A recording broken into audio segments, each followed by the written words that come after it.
everybody. Blanca Lopez, co-chair of the Joint Rail Committee meeting. This month, Metro North has the lead. Can we have this morning's speakers?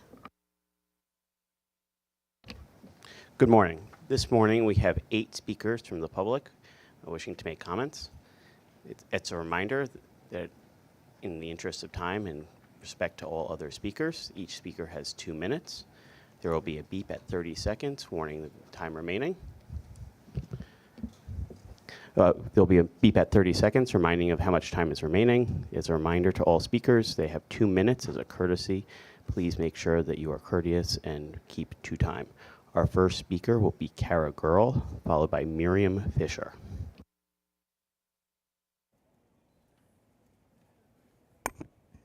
Good morning. I'm Kara Girl, Planning and Advocacy Manager at PCAC, the Permanent Citizens Advisory Committee to the MTA. The next capital plan is here, and with it, $12 billion in projects for the railroads. There are some really vital projects in the works for the Long Island Railroad and Metro North riders, and we're glad to see some of our major concerns addressed in this plan. We'll see resiliency upgrades, like drainage improvements and flood prevention on the Hudson Line to protect riders from extreme weather. We'll see more accessible stations and more riders who can benefit from rail service around the region. We'll see interlocking upgrades, capacity improvements, and signal renewals to keep riders moving more reliably. And we'll finally see new rail cars to replace the M3s and new locomotives for west of Hudson, which will both improve the rider experience while also improving service. Overall, hundreds of thousands of current and future railroad riders stand to benefit from this capital plan. There's just one $16.5 billion elephant in the room, Governor Hochul and her pause on congestion pricing, 10% of which was slated for each railroad. Railroad riders will suffer because of her reckless, illegal decision to dig a $16.5 billion hole in the last capital plan, just as we figure out how to fund tens of billions of dollars for the next plan. We're ready to work with the legislature to find creative ways to do that, but it's too late to go back to the drawing board on congestion pricing. Pencils down. Instead, let's draw up some ways to make transit work for all riders. We propose expanding fare incentives like City Ticket with transfers, closing the gap in the senior and disability half fare to include the morning peak, and finally bringing fair fares to the commuter rails in New York City. We think these programs would work great to get riders on board, together with congestion pricing. Governor Hochul, unpause the pause and get railroad riders moving. Thank you. Thank you for your remarks. Our next speaker is Miriam Fisher, followed by Murray Bowden.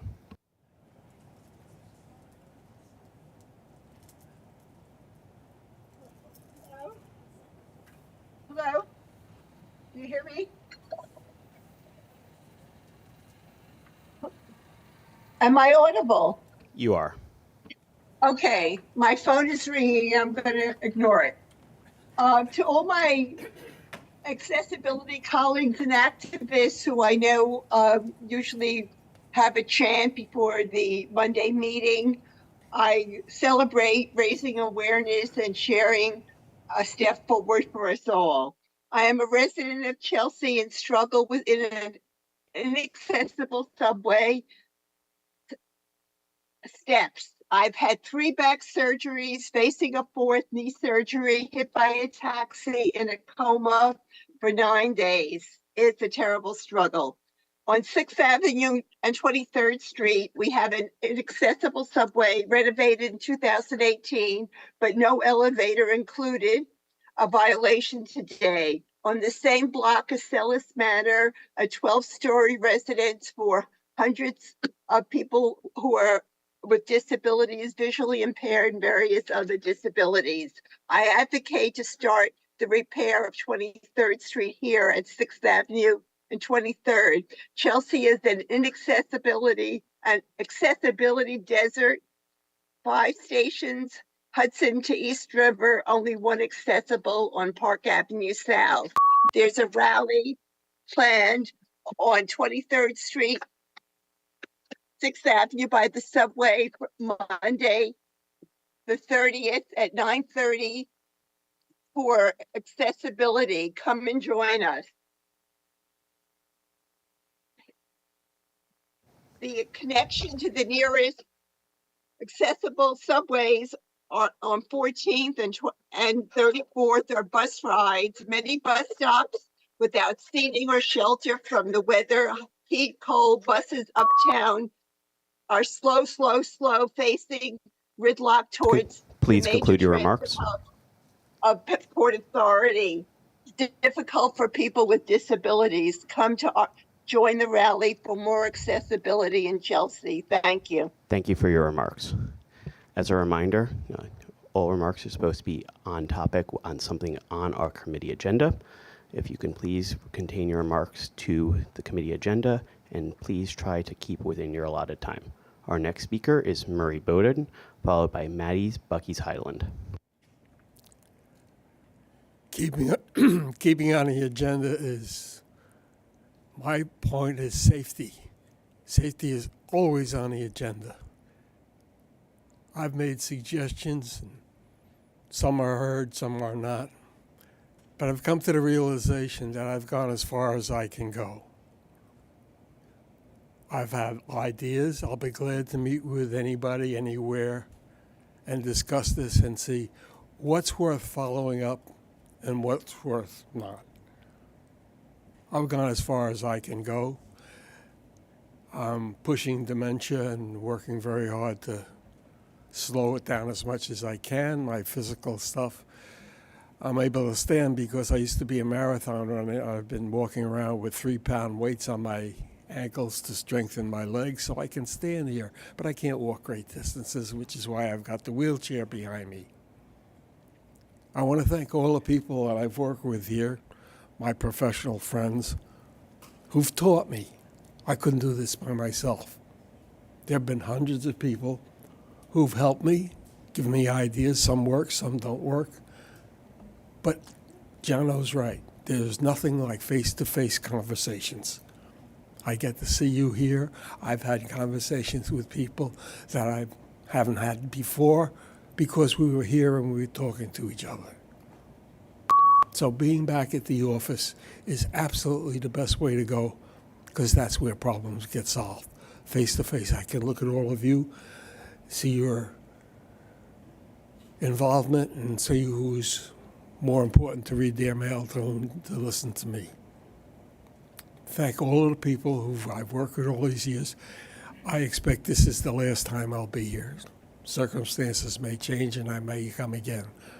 But thank you all who've helped me all these years. Nice to be here. Thank you for your remarks. Our next speaker is Maddie Bucky's Highland, followed by Omar Vera. Thank you, Mr. Butter, and good morning, everybody. I'm Maddie W. Bucky's Highland. Today, I want to speak about two things. First, accessibility and the combo ticket. On Friday, September 13th, I was walking at the Harrison station in Westchester. I used to use the elevator to go to Grand Central. I want to get the combo ticket back to my home station in Seaford. They don't have it on the machine, even at one way. So I would hope for the MTA to consider that to put, combine fares if you're using the Long Island and Metro North, so that you have Grand Central Madison now open. That's all I'll have to say for this one. Thank you, Mr. Bitter, and God bless each and every one of you. Thank you for your remarks. Our next speaker is Omar Vera, followed by Christopher Greif.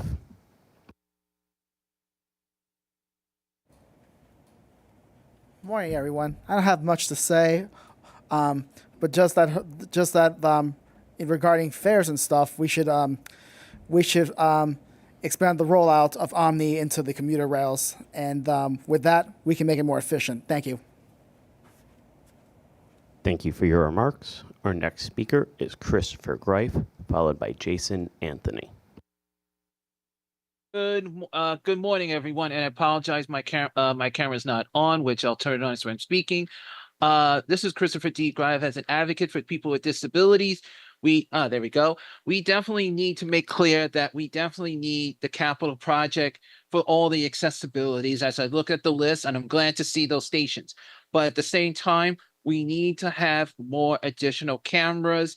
We need more MTA police part of that, because the more the safety at stations, the more if they see something, they do handle it. And I have seen this in Brooklyn, I have seen this in Queens, and I have seen this in other bigger stations. But at the same time, also, we need to stop this fare invasion that also goes to our railroads as well. We need to make clear that not just on the Long Island Railroad, but Metro North as well.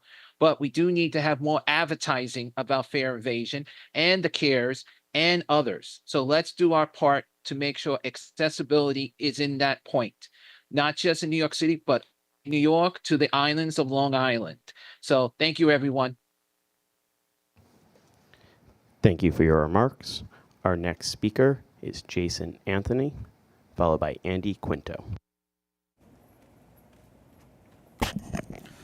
Good morning, everybody. Jason Anthony. That should be working from a Amazon fulfillment center in Richmond County, but due to a unforeseen circumstances, is here. A proud member from the Long Island Railroad ADA Task Force, who is in full support of the capital program. I'm way glad to see that East New York is included in the capital plan. I took the Metro North from Grand Central to Fordham. I was pleased to see the MTA police on board the train. We wish to see this more. I wish that in Kathy's team to see more advertisement of Metro North Cares, because we need to market this program more, because we have been seeing contrary messages throughout social media, the website, and elsewhere. On Friday, I was privileged to be in a press conference regarding the progress of the construction at Babylon. I know that Rob and his team are doing a wonderful job of getting the Long Island Railroad to 100% ADA accessible. I hope that Metro North will get up and do it as well. I'll see you guys later. Thank you for your remarks. Our final speaker is Andy Quinto.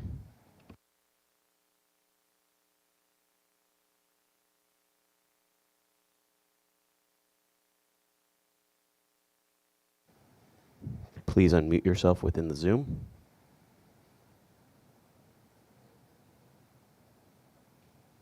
Hey, good morning. I'm back again, after a long hiatus.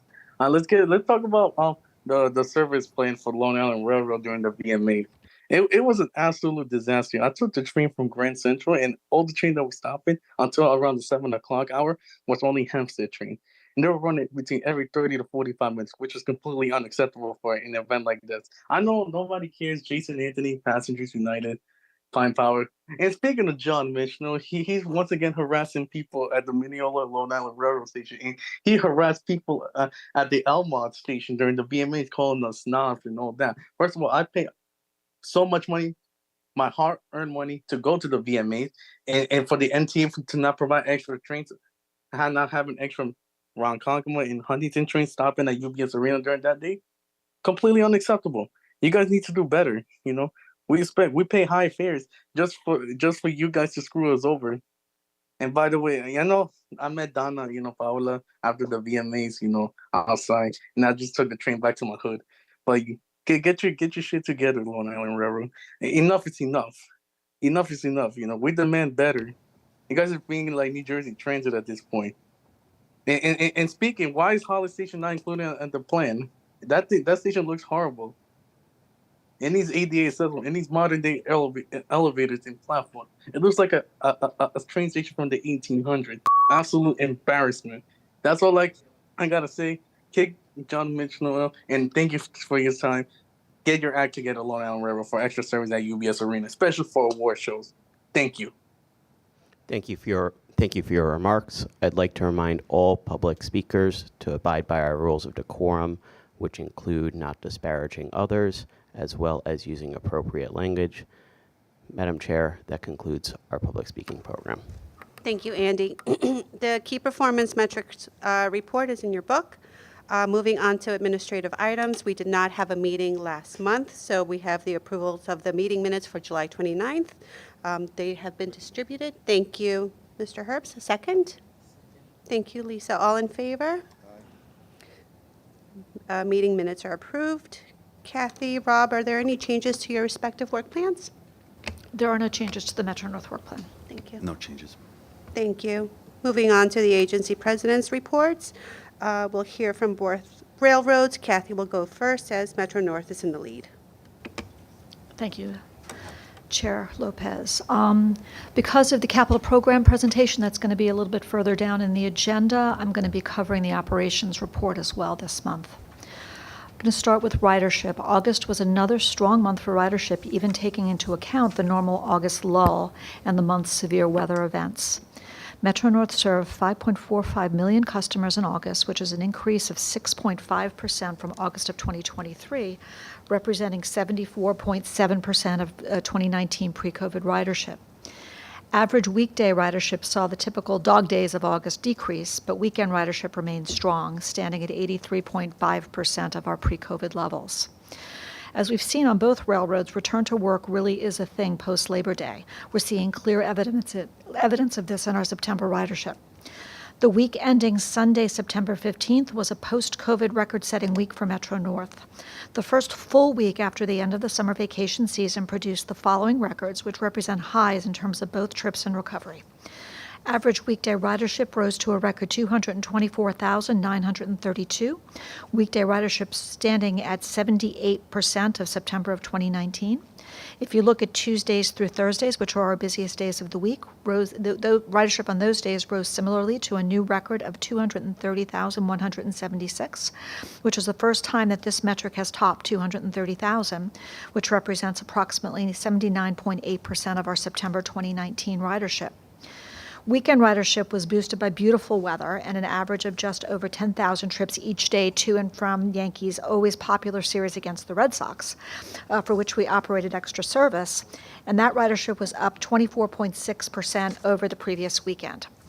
A new average of 127,584 riders per day was set, which is up 5% over the previous post-COVID record weekend of June 8th through 9th.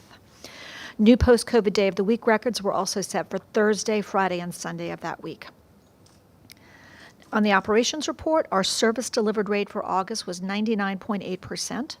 Our system-wide OTP for August was 97.9%, which exceeds our goal of 94%. Year-to-date OTP was also above goal at 98.3%. There were 8 incidents, that negatively affected our on-time performance in the month of August. The incidents with the greatest impacts took place on August 9th. A continuous conditional power supply alarm caused Hudson Line trains to run at restricted speeds for 5 miles near Beacon. A fallen tree at Hartsdale on the Harlem Line required single tracking for clearance and third rail repairs, and multiple circuit issues on the Harlem Line also led to delays. In terms of our fleet reliability, the mean distance between failures for July 2024 was more than 330,000 miles, which surpasses our goal of 200,000 miles. Effective Sunday, October 6th, schedules on the Harlem, Hudson, and New Haven lines will be adjusted to accommodate major track work as well as ongoing projects.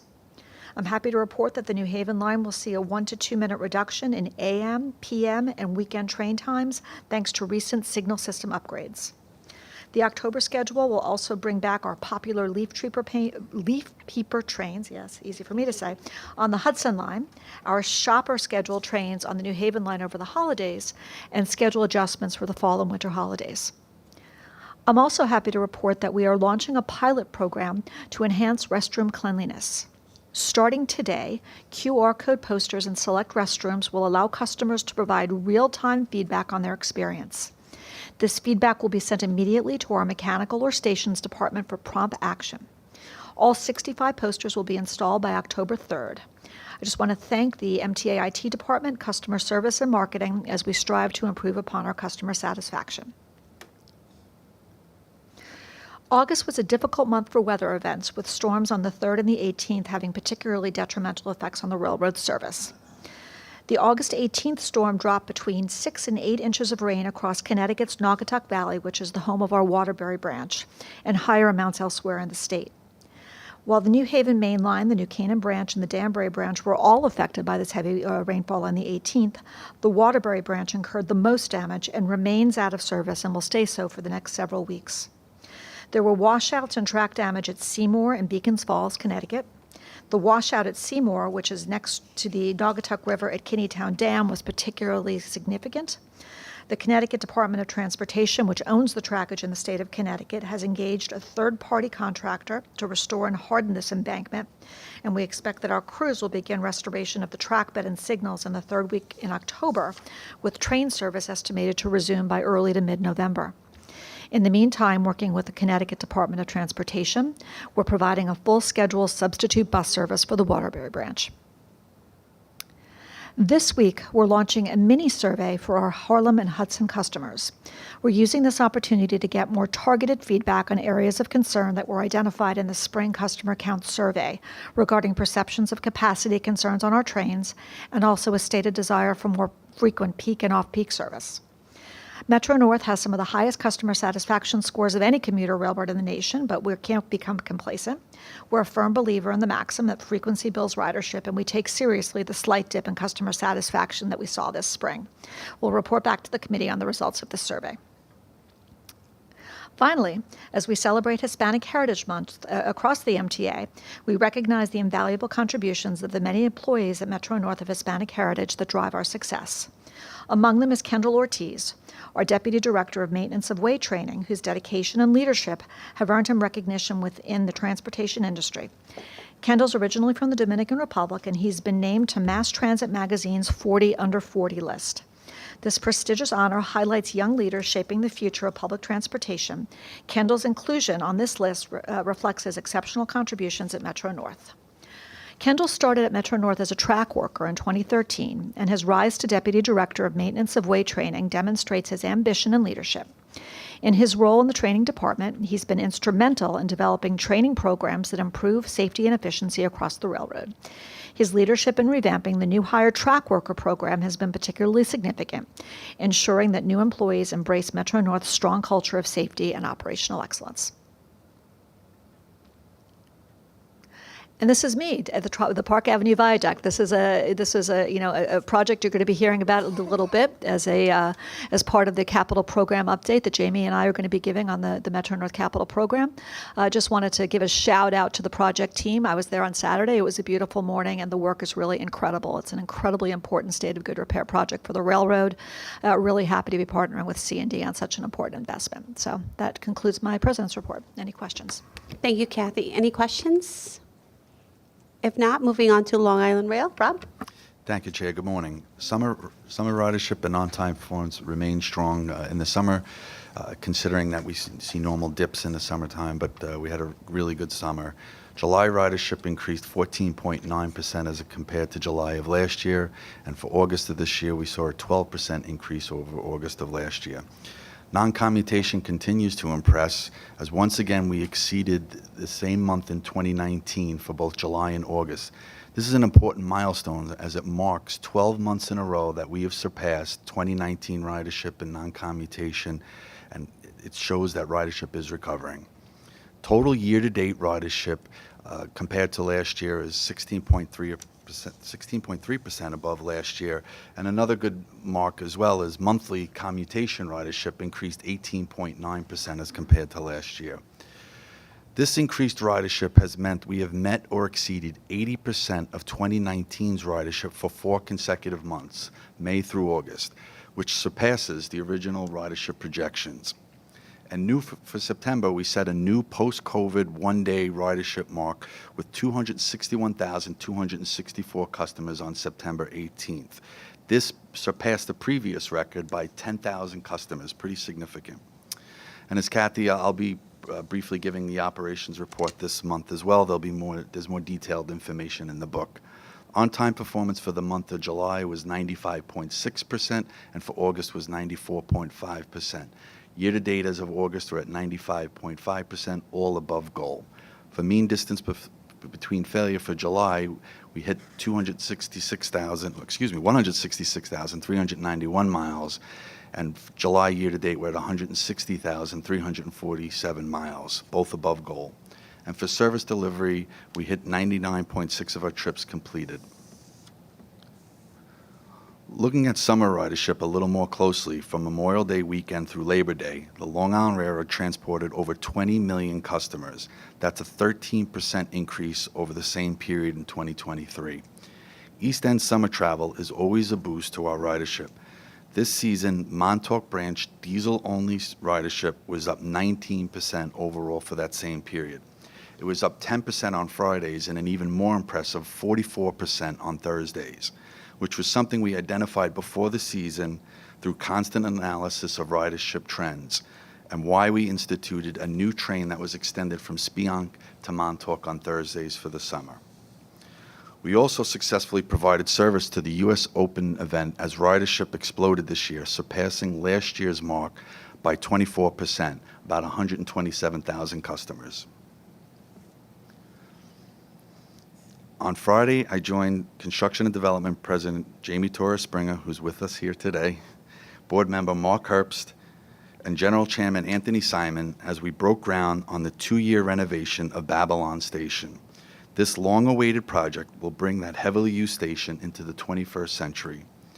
The modern new transit facility will feature 2 new 12-car platforms, automated snow and ice melt technology, new canopies, stairs, handrails, escalators, and brand new ADA-compliant elevators. So what this means is that we're going to replace the elevators that exist on the east end of the platform, but in addition to that, we're installing elevators on the west end of the platform. So at Babylon, there'll be elevators both at the east and west end of the station from street level up to the platform. That's accessibility. This is in addition to upgrades to the waiting room and bathrooms. The work will occur in 2 stages, as work has already taken place on the western halves of the platforms first until about May 2025. Then there'll be a break in the summer allow for increased ridership for the summer. And then the eastern halves on the platforms will begin September of next year, with the 12-car platform scheduled to open of May of 2026, a really remarkable project. We are extremely excited about this major station improvement for one of our busiest stations on Long Island, and thank the construction and development team for their continued partnership. When we met last May, in July, I detailed plans to improve on-time performance through Jamaica. I am happy to report we have already implemented many of the initiatives to deliver on this goal. One very noticeable initiative was to enhance station signage. So up on the East End overpass, we installed 4 new large LED track posting boards and placed them in the side alcoves above the platforms, as opposed to having one screen in the center of the mezzanine, which blocked customer flow traffic when customers gathered in front of the screen. We have also reallocated and increased the number of TVMs in the overpass from 3 to 6. Those are ticket vending machines. The added machines plus a clearer main walking area has led to a noticeable improvement in customer flow and a better overall customer experience. As we have presented previously, one of our strategic priorities is to run an efficient railroad.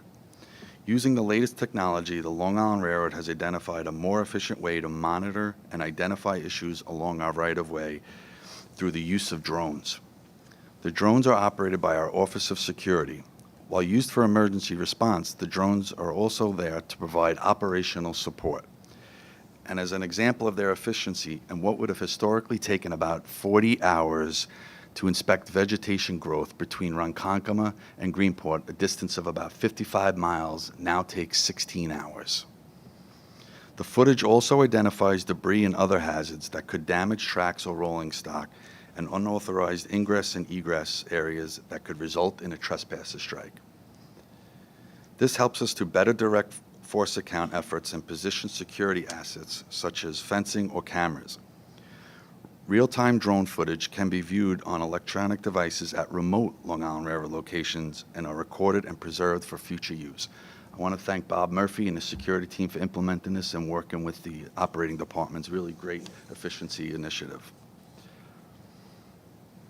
Last month, a group of Long Island Railroad employees were recognized as MTA Heroes of the Week for their heroism. And this event could have had a very different outcome if not for the actions of 6 members of one of our high-tension crews. While working in Hicksville on the morning of June 4th, the employees noticed black smoke coming from a nearby house. It turned out to be a working house fire, so the foreman immediately notified his fellow coworkers to call 911 as he and another crew member ran for the front door of the house. They banged on the front door and told a young woman and small child to get out immediately.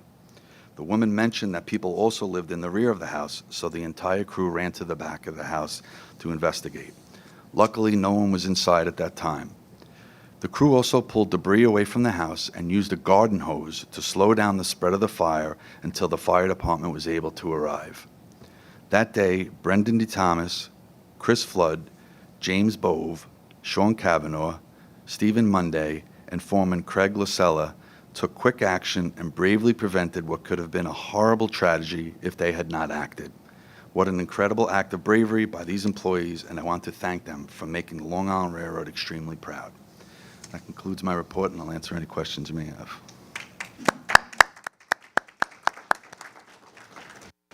Thank you for this report. Any questions? Yes, Mr.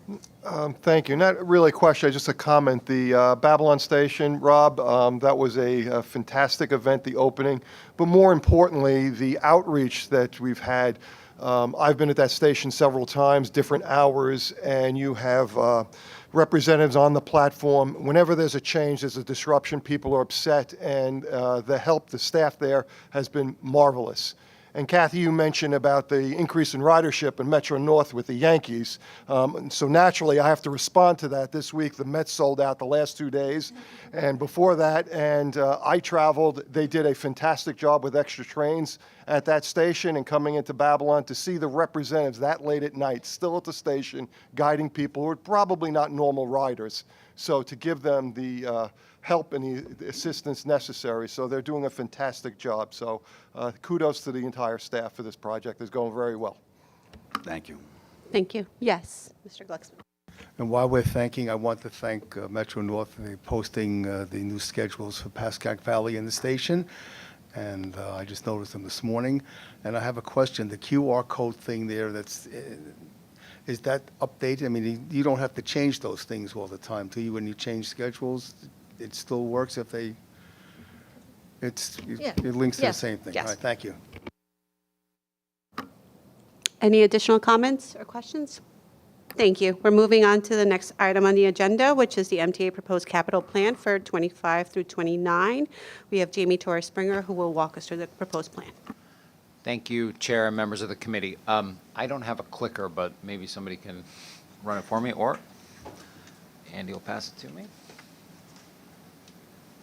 Thank you. I'm glad to be here. It was a momentous occasion for the MTA last week when we launched the new 2025 to 2029 capital plan.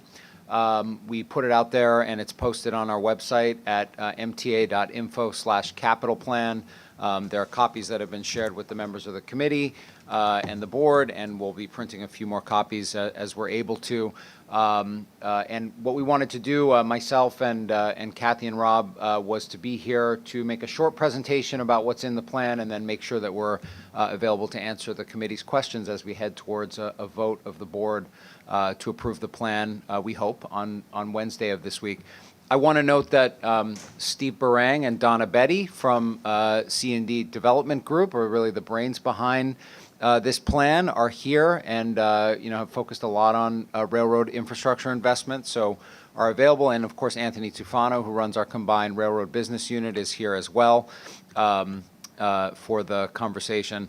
So just a note before I pass it along to Kathy and Rob on how we got here. We took this planning process very seriously over the last 5 years.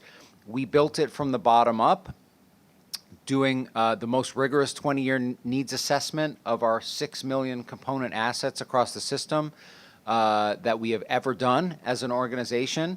And what it demonstrated is that we have significant work to do to rebuild and rehabilitate aging assets such as our signals, bridges, viaducts, tunnels, and traction power systems so we can boost reliability and continue to provide our riders with world-class service.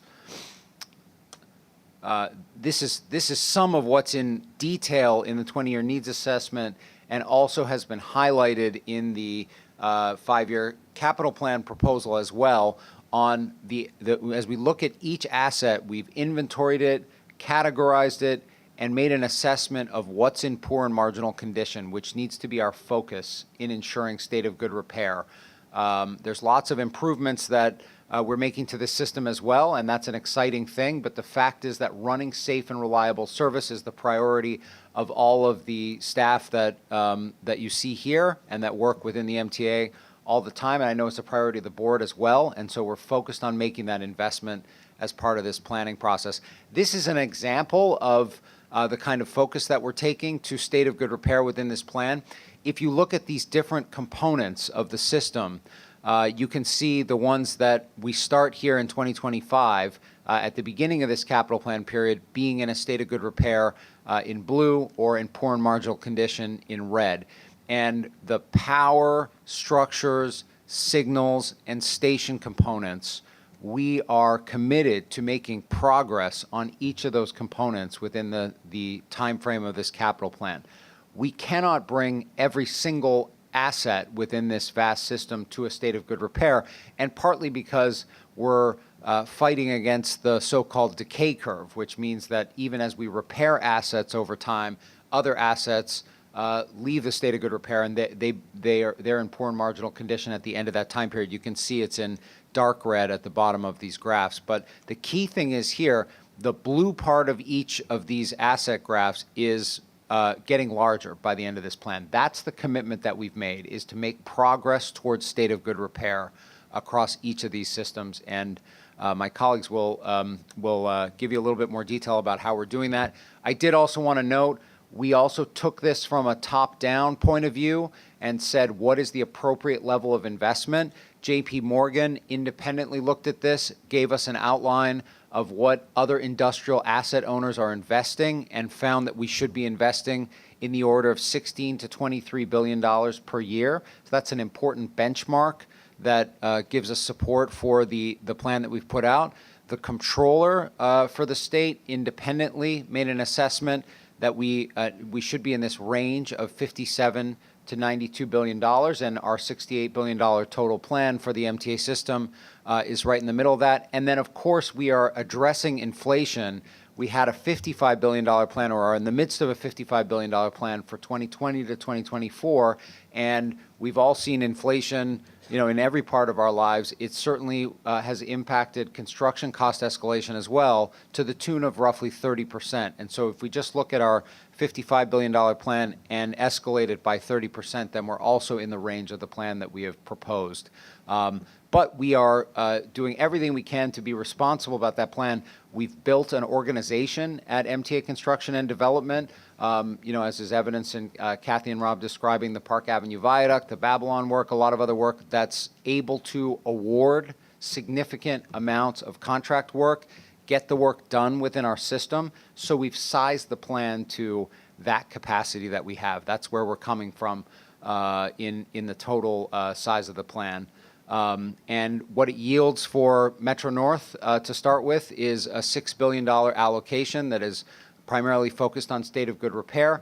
But we also, as Kathy I'm sure will describe, have focused in the last few months and years on the Grand Central Artery itself, and determined that we need to treat that like a mega project, allocated funding to that both for work that we will perform ourselves and to public-private partnership work to rehabilitate the Metro North train shed. So there's an allocation for that, as well as to network expansion across the MTA system. And with that, I'd like to pass it on to Kathy and then Rob to walk through the components of the plan.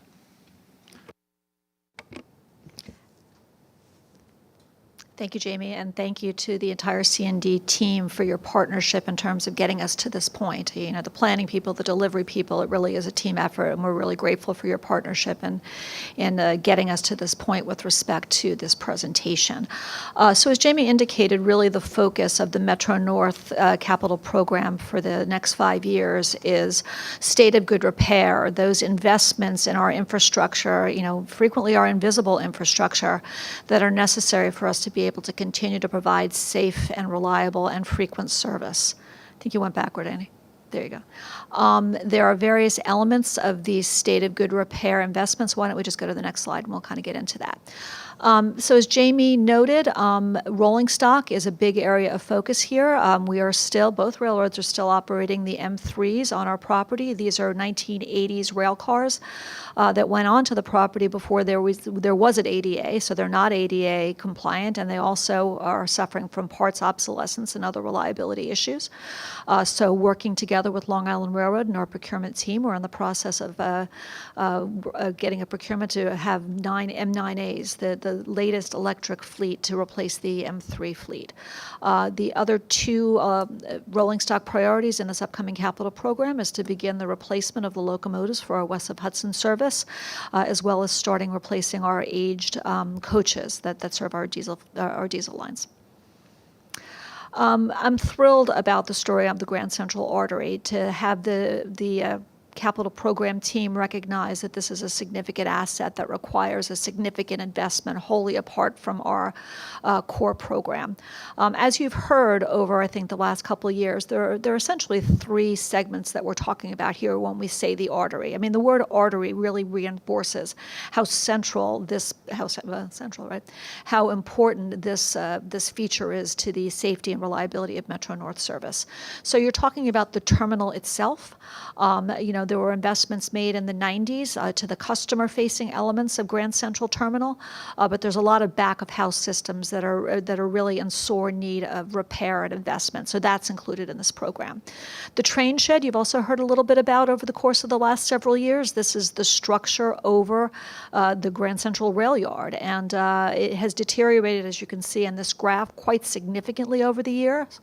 And you know, we've been making the case together with C&D for the need for these investments. We've made some partners in the private sector with respect to jump-starting this work, and this train shed work will continue as a priority in the capital program. There's the Park Avenue Tunnel. There will be fire life safety investments in the tunnel. And then the viaduct, which is already underway. The replacement of that 100-year-old plus structure is underway, proceeding very well, and that project will continue. Track and structures, again, invisible infrastructure, but really key to being able to run the safe and reliable service that our customers expect. We're going to double our investment in track replacement, which includes the creation of a new gang, and we're going to make a concerted investment in our bridge structures through repainting and replacements as necessary. As you can see from this chart here, nearly 50% of our undergrade bridges are in poor or marginal condition, which is just unacceptable, and there are investments in this plan to be able to address that. Power, again, a behind-the-scenes element that is incredibly important with respect to the reliability of the service. We're going to be building 4 new substations, replacing components, and starting to replace steel third rail with aluminum. As you can see here, the need is significant, right? 88%, which is a huge number. 88% of our substations are in poor and marginal condition. Power has really been, under-resourced and under-invested in past capital programs. So this capital program will begin to address that situation. So improving the customer experience, there's an element also of safe and reliable service, right? I mean, we have a significant number of stations, especially on the Harlem line, but not exclusively on the Harlem line, that have deteriorating platforms that affect the safety of our customers. So we have hollow core platforms as a particular technology for platform replacement from the 1990s. These platforms particularly are deteriorating at a very significant rate. So there will be investments in this capital capital program in Harlem line stations that are now, as you can see from this picture here, being held up by 4x4s. The Crestwood platform, where I was on Thursday with the Senate Majority Leader, there's a portion of that platform that is actually closed because structurally it is not safe for our customers to use that platform. This is not an acceptable situation. This capital program will make investments in Harlem line stations to be able to address this. In addition, we will have access. Could just back up for a sec.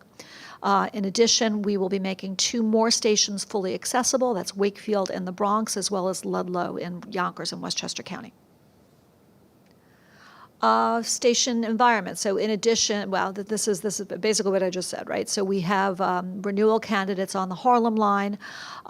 This is a significant issue for Metro North and a significant area of focus in this capital program. Climate change. You remember this picture from Ida. This is near Warburton Avenue in Yonkers. Ida was particularly devastating to the Metro North infrastructure. In addition to this mudslide near Yonkers, we had a washout of a culvert in Dobbs Ferry. All of you saw the photos last year of a retaining wall failure near Briarcliff Manor.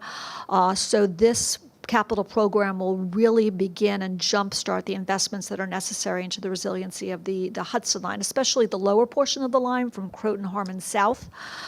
We got some significant funding from the state legislature just this spring to be able to begin that investment, and we're thrilled that the capital program recognizes the importance of Hudson line resilience to the overall safety of the operation. It's not just Metro North that runs over the Hudson line, you'll recall. I mean, Amtrak runs service up to Albany and beyond, and CSX actually travels over this line, bringing trash out of the city up our Hudson line.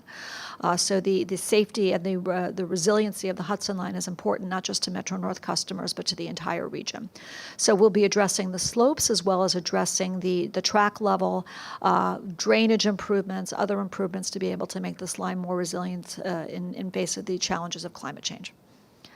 I wish it were just the Hudson line. It's not just the Hudson line. As you'll recall, Mott Haven, which is where all 3 lines come together, it's a low-lying area that frequently in heavy, heavy downpours will sustain significant flooding. Just about this time last year, with Ophelia, we were completely shut down for a time because of flooding in Mott Haven. So this is another project as part of the overall Metro North resiliency effort that will be taken care of as part of this capital program. That's it, right? And that concludes my remarks. Any questions before we turn things over to Rob, or do we want to do questions at the end? Want to do questions at the end? Yeah, let's do questions at the end. Okay.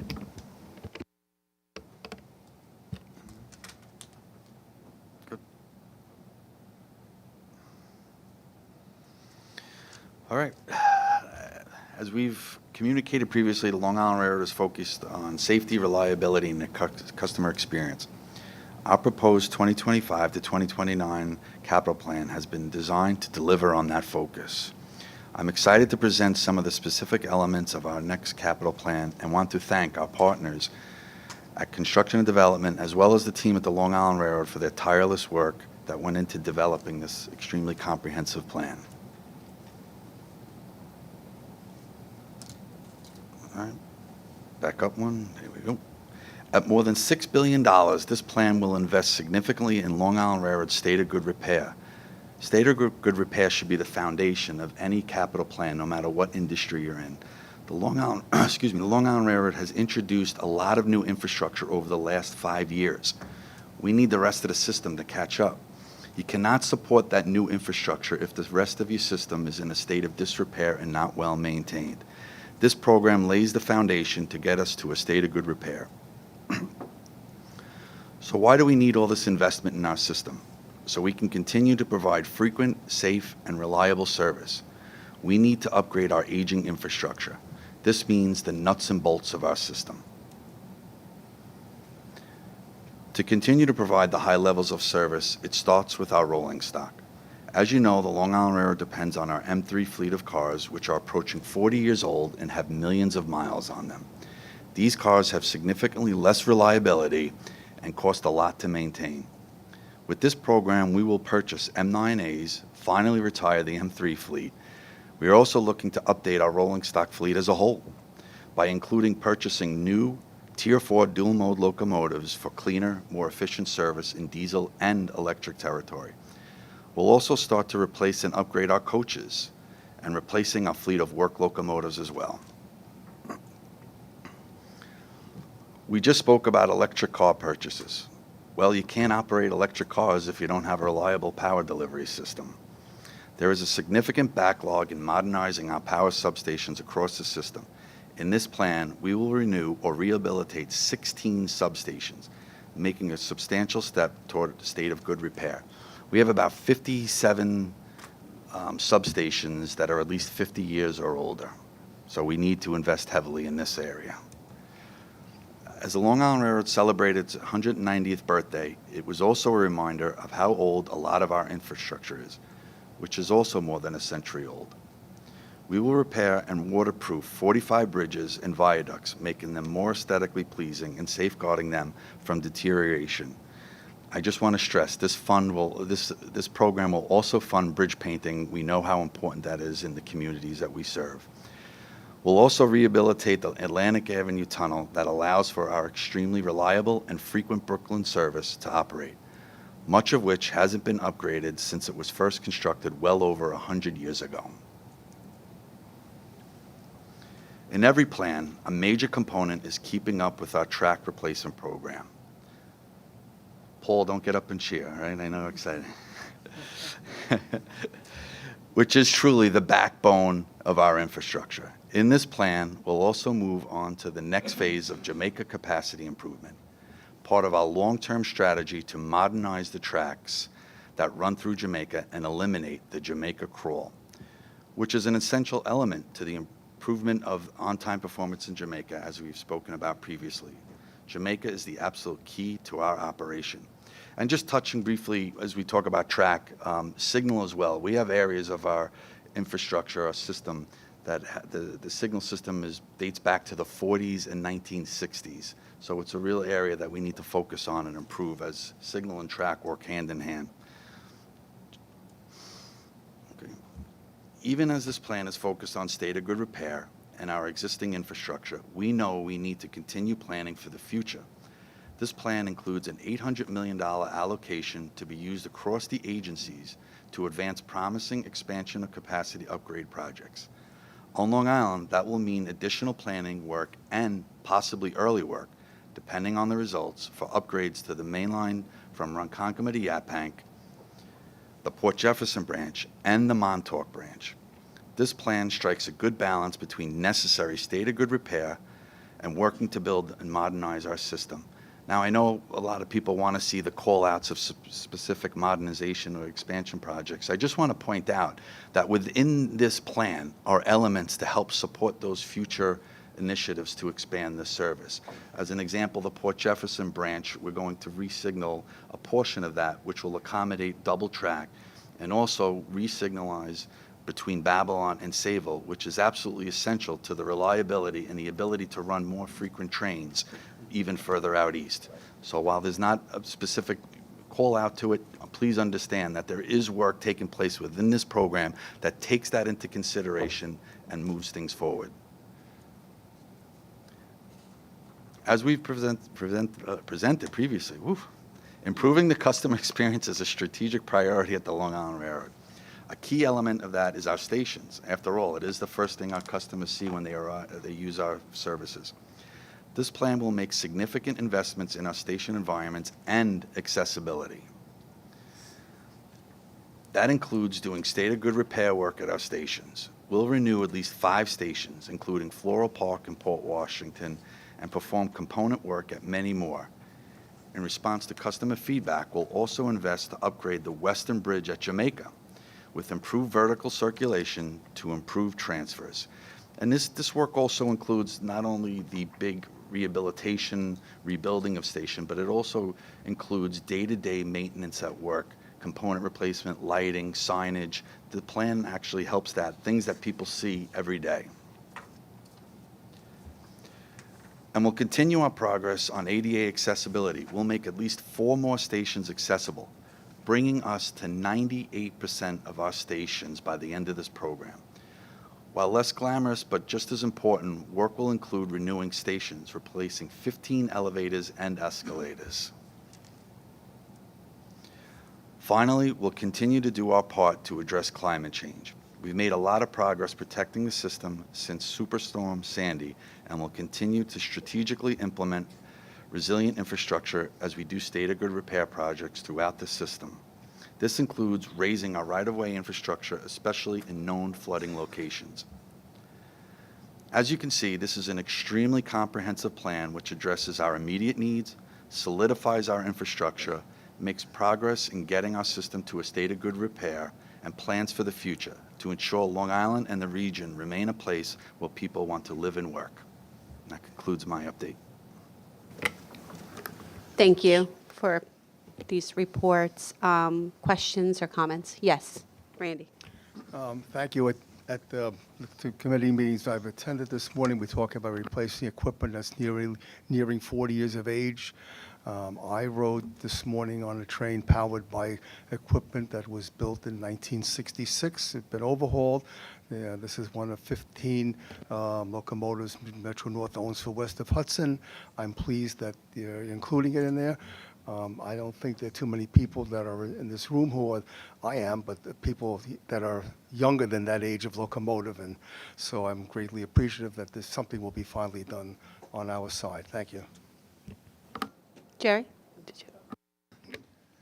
Yeah, no, I'd like to thank the people who put together the program, particularly for the Long Island Railroad. I think it checked most of the most critical boxes for us. Particularly pleased to see when you talk about accessibility, Met's Bullet's Point.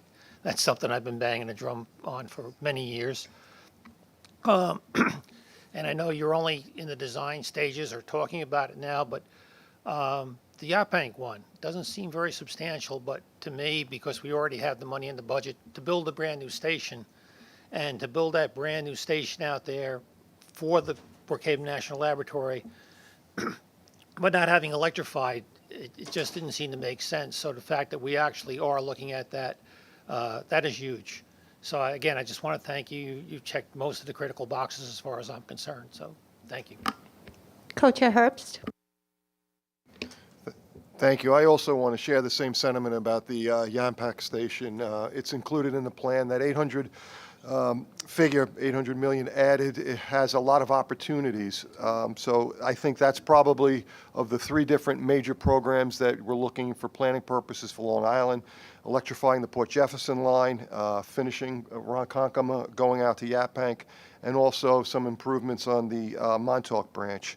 But people are excited on Long Island. We've had major improvements. We had the second track put in from Farmingdale out to Ronkonkoma, and then the wonderful third track program that is a complete success and how that was done. And people in our community are interested and excited about future opportunities for further expansion. But in comparison, if people say this capital program doesn't allow us to electrify the Port Jefferson branch, I think people need to realize the magnitude of such a project. If we turned around tomorrow and said, we want to electrify it, let's do it. In order to design, plan, and get ready and go through EIS process, it's going to take more than 5 years. We'll be beyond this existing capital program. So what's being done right now is to anticipate, plan, and provide opportunities for improvements, as Rob said, that we can do during this time frame. But it's also, when you look at something like that, the Port Jefferson branch line is 23 miles. The third track was less than 9 miles. So it is a tremendous program that we're looking at. So we should appreciate that and know that if we are going to move forward, we've got to keep moving forward and make those improvements to make sure that when we can actually have this happen, we've done everything so there won't be any problems in the way of getting acquisition of land, adding the second tracks and those types of things that this capital program includes. The Montauk branch, I know we've got some concerns or questions about that, and this program at least will allow us to strategically look at the planning and address the needs of those communities. So I'm very supportive and appreciate that the staff has listened. Jamie and your crew have done a marvelous job, as long as both of the railroads, so thank you. Thank you. Any additional comments or questions? Yes, Norm. Yeah, I have a personal curiosity in how the P3 thing is going to work in Metro North train shed improvements, but that's not what I want to address here, though. I only brought that up. I only asked that. You know, yeah, but ultimately, I could call him up and he'd give me a good answer, I'm sure. But did I see that 93% of the signals are below grade or needing below state of good repair? Yeah. Well, I know that a lot of what you're doing here is triage with a calm look on your face about, budget crises. There's no reason to, run around hair on fire all the time. I understand that, but I'm not sure that with 93% of signals, failing state of good repair is something that shouldn't be hair on fire crises. And maybe it's all part of you can't do the signal improvements in a lot of areas until you get the drainage improvements in 'cause there's a lot, Metro North survives a lot on those signals. And it's not my members particularly, but we have, of course, among the people that I represent, the signalman from Acre.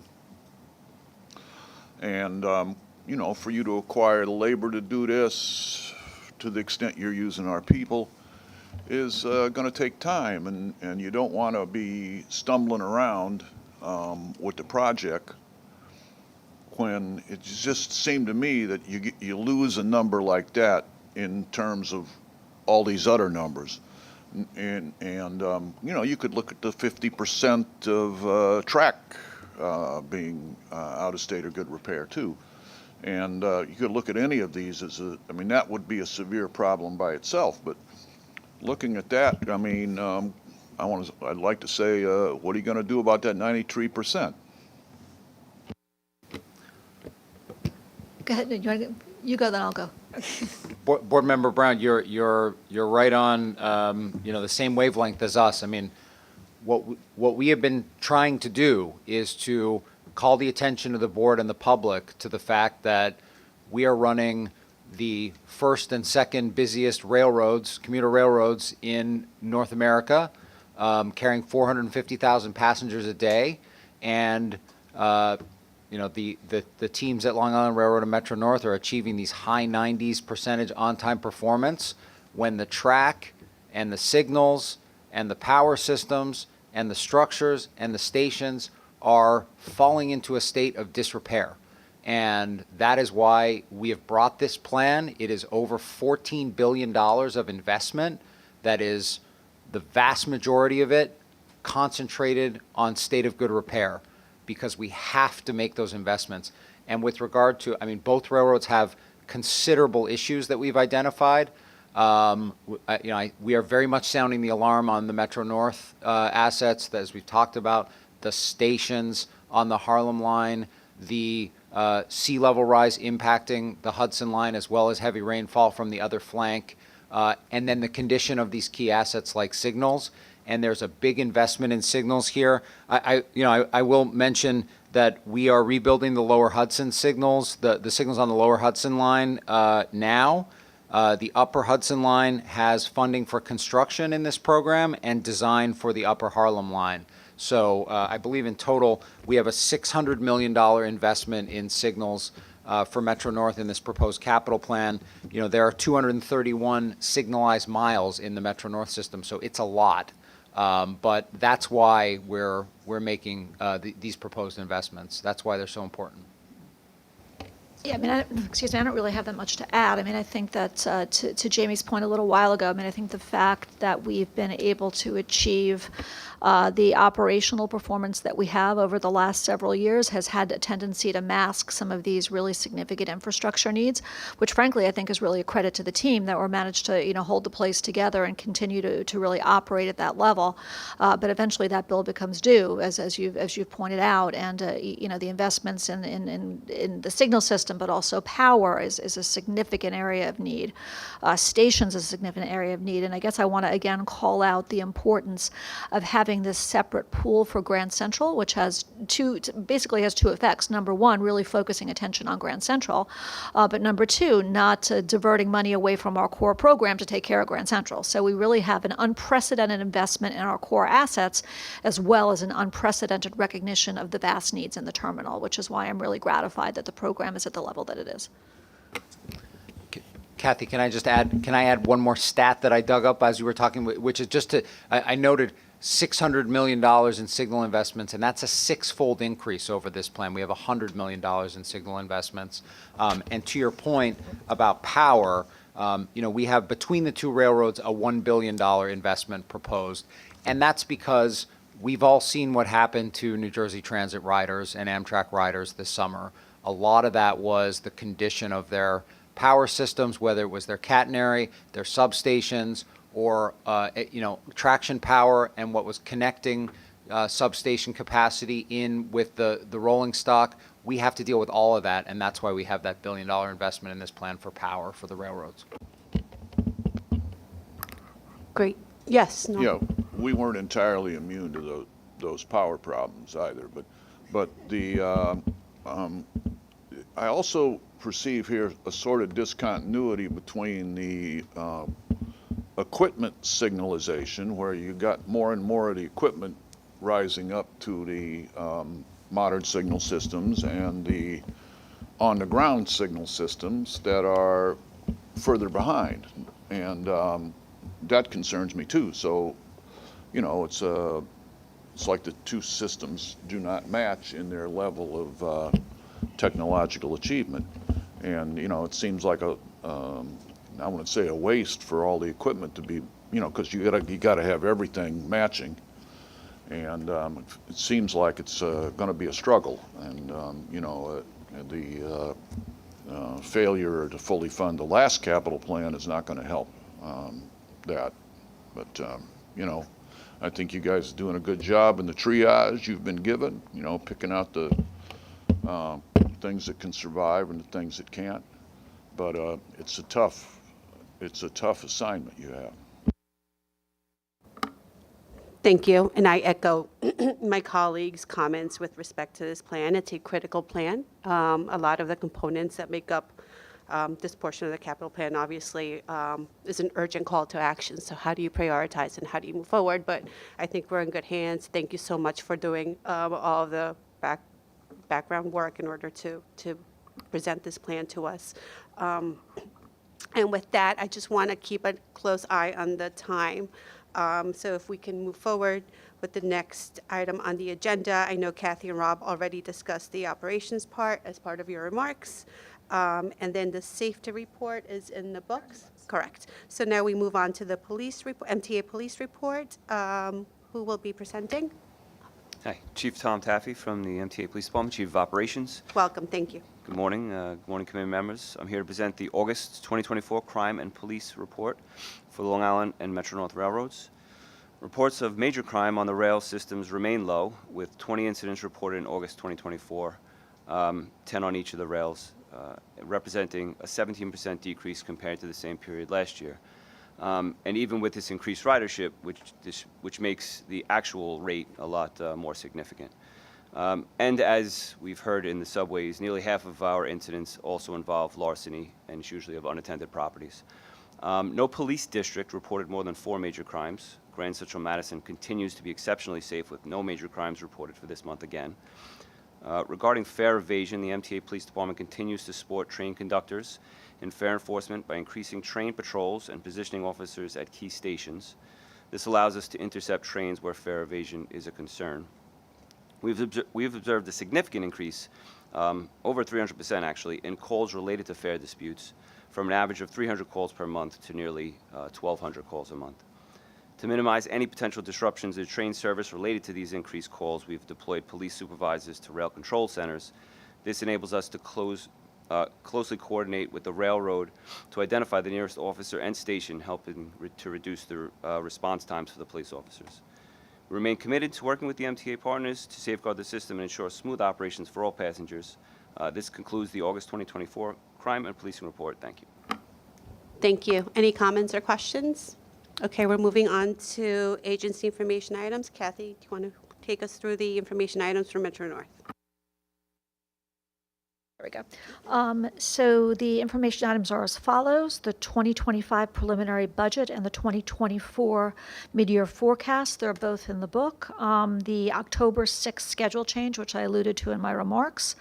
The diversity and EEO report for the second quarter 2024. The safety and security update, which is 2 PowerPoints in there, which were a work plan item for this month. They are also in the book. And finally, just as an information item, there's a matter that will be going to the Finance Committee and then to the full board for approval, a real estate item, the conveyance of certain property interests to a developer near Tarrytown Station for a TOD project. I call that out because part of that deal will improve the employee parking lot and will require the developer to maintain that on an ongoing basis. As Randy knows, not such a nice parking lot, so this is a big win for the railroad. The other thing that I would point out, the statistics for the signal system that we just gave, the 93%, that's actually the Hudson line. That's not the whole system, so just as a correction. Any questions on any of the information items? All right. Rob, can you walk us through the information items for Long Island Rail? Sure. Same with the Long Island Railroad, the preliminary budget and the mid-year forecast are in the book. The diversity EEO report for the second quarter of this year is in the book as well. There's a special presentation for safety and security update is in the book as well. And finally, the track work programs coming up for the next month for the fall are in the book as well. Thank you. Any questions? Okay, with that, the agency finance reports, the July and August finance reports for the rails are in the book, and there are no procurements for either railroad for this month. And with that, I would like to adjourn the meeting. May I have a motion? Second? Thank you. All in favor? The meeting's adjourned. Thank you very much.